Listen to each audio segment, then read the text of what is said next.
Hello বন্ধুরা, আশা করি সকলেই ভালো আছেন।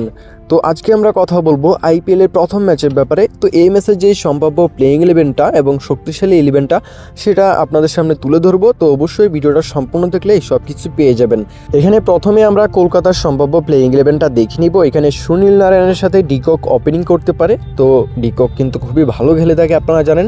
তার পাশাপাশি এখানে রাঘবংশীকে আমরা দেখতে পারবো এবং আজিঙ্কা রাহানে দলের ক্যাপ্টেন, এবং রাঘবংশী কিন্তু রিসেন্টলি আইপিএলে ভালোই করেছে। তো এখানে অবশ্যই তাকে সেই জন্যই কিন্তু কলকাতা আবার দলে নিয়েছে। তারপরে ভেঙ্কটেশ আইয়ার কলকাতার খুবই রেগুলার পারফরমেন্স করা একটা প্লেয়ার, এবং রামানদীপ সিং খেলবে। আপনি কিন্তু জানেন হার্দিক পান্ডের মতো কিন্তু রামানদীপ সিং কিন্তু বোলিং ব্যাটিং দুইটাই করতে পারে।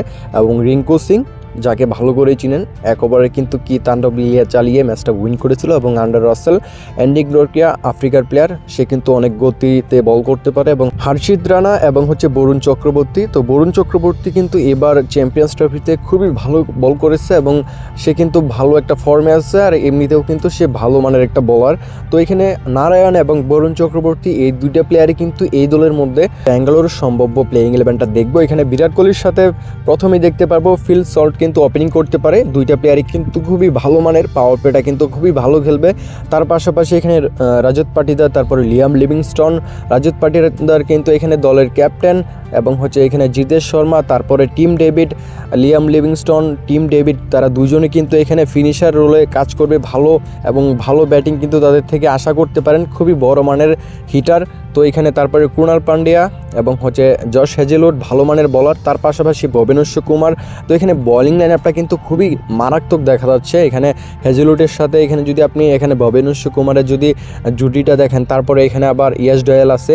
তিনটা বলারই কিন্তু ফেস ইউনিটে কিন্তু খুবই ভালো কাজ করবে আমার কাছে মনে হয়। তবে বেঙ্গালুরু টিমে যেই প্লেয়ারই যাক না কেন, ভালো মানের প্লেয়ার গেলেও কিন্তু ওই প্লেয়ারটা কিন্তু দুর্বল হয়ে যায়। কেন জানি না, তাদের ম্যানেজমেন্ট হয়তো বা ওইভাবে পরিচালনা করতে পারে না, সেজন্যই হয়তো বা। এবং তারপরে দেখতে পারবো শ্রেয়স শর্মা খেলবে। তো এখানে যদি দেখি কলকাতা থেকে কিন্তু এখানে ব্যাঙ্গালোর টিমটা কিন্তু শক্তিশালী দেখা যাচ্ছে বোলিং ব্যাটিং দুই দিক থেকেই। তো ফেস ইউনিটটা খুবই ভালো এখানে আপনার ব্যাঙ্গালুরু। তবে এখানে আপনার স্পিন ইউনিটে কিন্তু এখানে আপনার কলকাতা কিন্তু এগিয়ে থাকবে অনেকটাই।